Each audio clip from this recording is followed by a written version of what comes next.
This is Katie, the rolling reading queen, and tonight we're going to read Lily's Purple Plastic Purse by Kevin Henkes. Lily loved school. I love school. Wait for us, said her friends.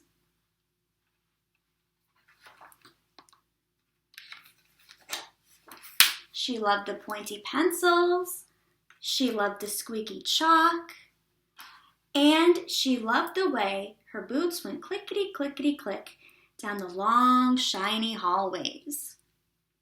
Lily loved the privacy of her very own desk. Mine. She loved the fish sticks and the chocolate milk every Friday in the lunchroom. Straws make everything taste better.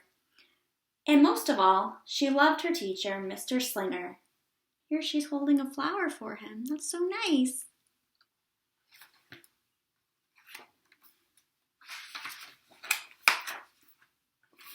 Mr. Slinger was sharp as a tack. He wore artistic shirts, he wore glasses with a chain around his neck, and he wore a different colored tie for each day of the week. Wow, said Lily. That was just about all she could say. Wow. Instead of greetings, students, or good morning, pupils, Mr. Slinger winked and said, howdy. He thought that desks and rows were old-fashioned and boring. Do you rodents think you can handle a semicircle? He said. And he always provided the most tasty snacks, things that were curly and crunchy and cheesy. I want to be a teacher when I grow up, said Lily. Me too, said her friends Chester and Wilson and Victor. What do you want to be when you grow up?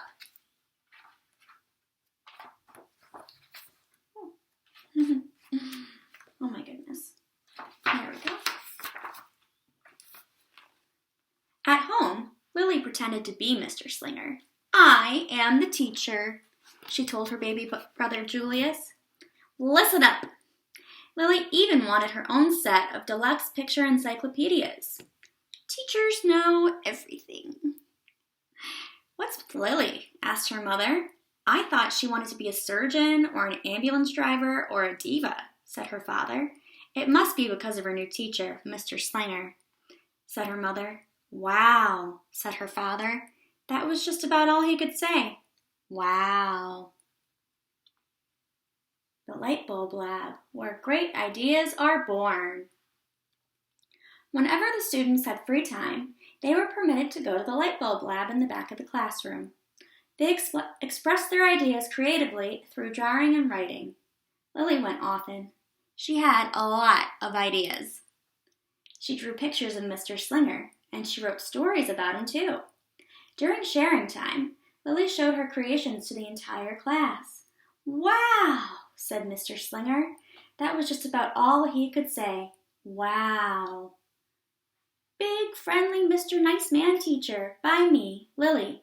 And at the very last second, Mr. Slinger saved the cold, starving, elderly, blah, blah, blah.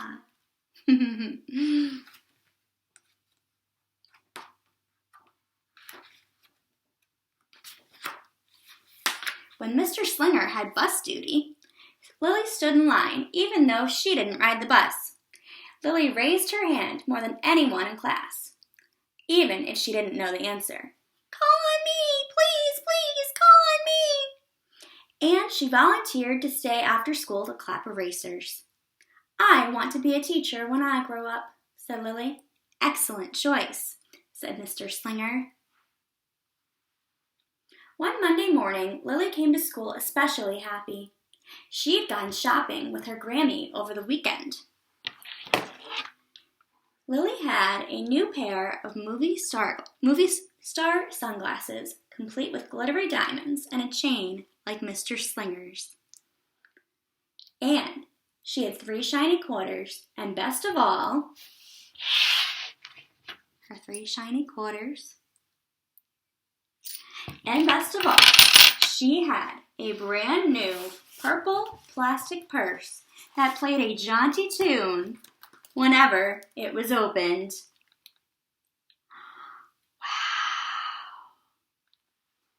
Wow. Pretty cool. Lilly wanted to show everyone.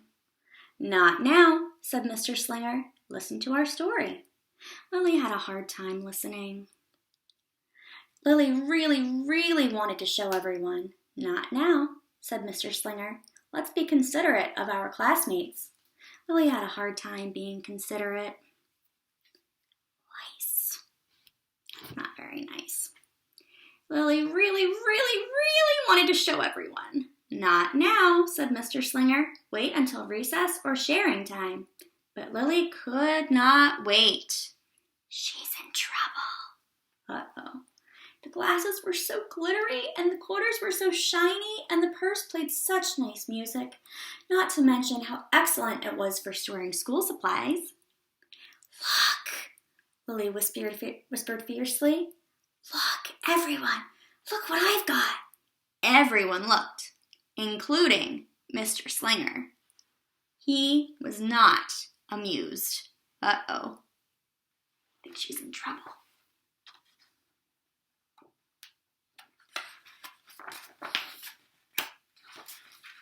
I'll just keep your things at my desk until the end of the day, said Mr. Slinger.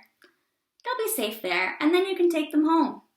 Lilly's stomach lurched. She felt like crying. Her glasses were gone, her quarters were gone, her purple plastic purse was gone. Lilly longed for her purse all morning. She was even too sad to eat the snack that Mr. Slinger served before recess. Oh. That afternoon, Lilly went to the light bulb lab. She was still very sad. She thought and she thought and she thought, and then she became angry. She thought and she thought and she thought some more, and then she became furious. She thought and she thought and she thought a bit longer, and then she drew a picture of Mr. Slinger. I wonder what kind of picture it is.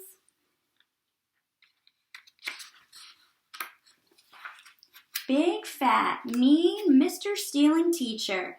Claus, thief, bad, wanted by FBI, bad. P.S.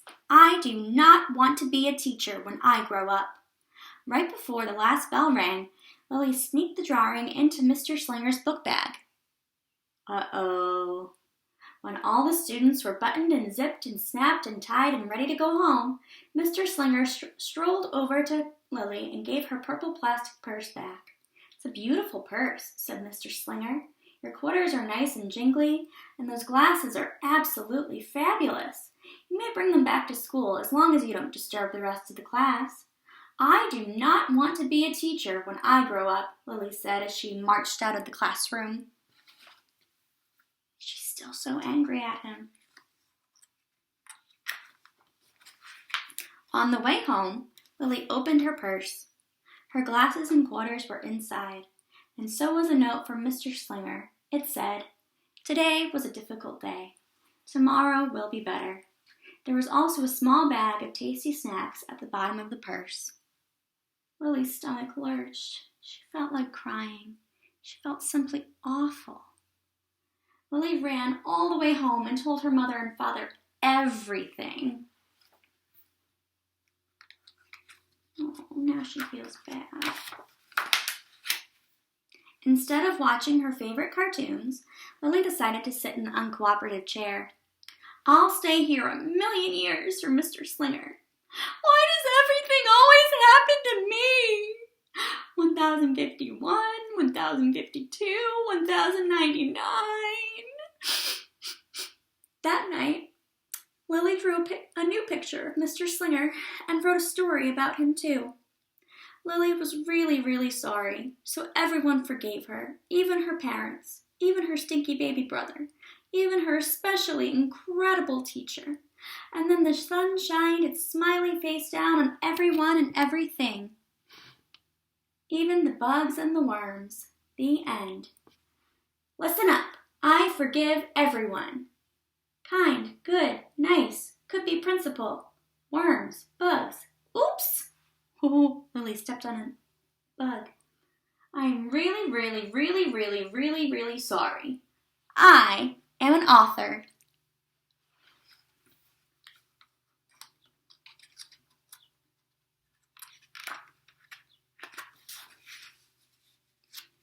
Lily's mother wrote a note, and Lily's father baked some tasty snacks for Lily to take to school the next day. I think Mr. Slinger will understand, said Lily's mother. I know he will, said Lily's father. How could he resist my no-frills cheese balls? What does it say? Lily asked her mother. The next morning, Lily got to school early. These are for you, Lily said to Mr. Slinger, because I'm really sorry.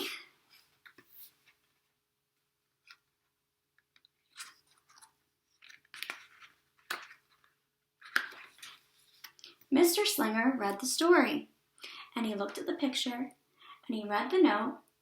What does it say? And he sampled the snacks. Yum, yum. Wow, said Mr. Slinger. That was just about all he could say. Wow.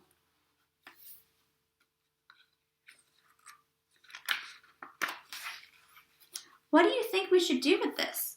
Asked Mr. Slinger. Could we just throw it away? Asked Lily. Excellent idea, said Mr. Slinger.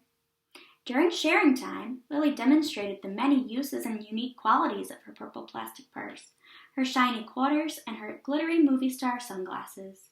It's like having an extra pocket with a radio inside. 3 quarters are even better than a dollar bill because they make noise. Glamorous protection from harmful rays. Then she did a little performance using them as props. It's called interpretive dance, said Lily. Mr. Slinger joined in. Wow, said the entire class. That was just about all they could say. Wow.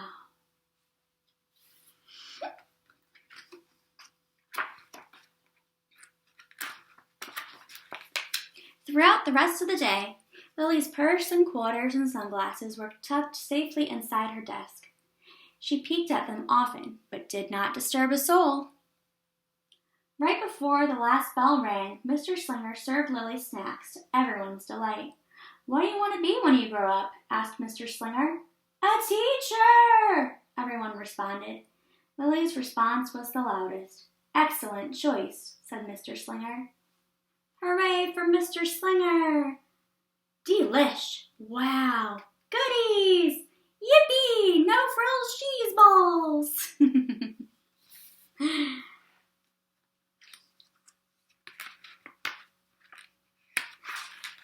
As the pupils filed out of the classroom, Lily held her purple plastic purse close to her heart.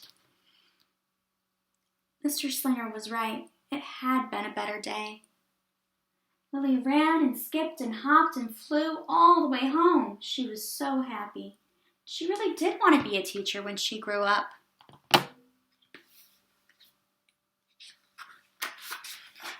That is, when she didn't want to be a dancer, or a surgeon, or an ambulance driver, or a diva, or a pilot, or a hairdresser, or a scuba diver. Accident! Accident! Wee-oo! Wee-oo! Hold still, the doctor's here. Ready for takeoff. The end. So that was Lily's purple plastic purse, written and illustrated by Kevin Hankus. I hope you all enjoyed it. And if you want, when you're listening to this, after you're done, you can make your own ears like I did, so you can look like Lily. Maybe dress up like Lily. And even make your own boots like Lily's boots. And your own purple plastic purse. And maybe you'll even find your own jingly, jangly quarters. Okay, that's all. Have a great week, and I'll see you next week. Bye-bye.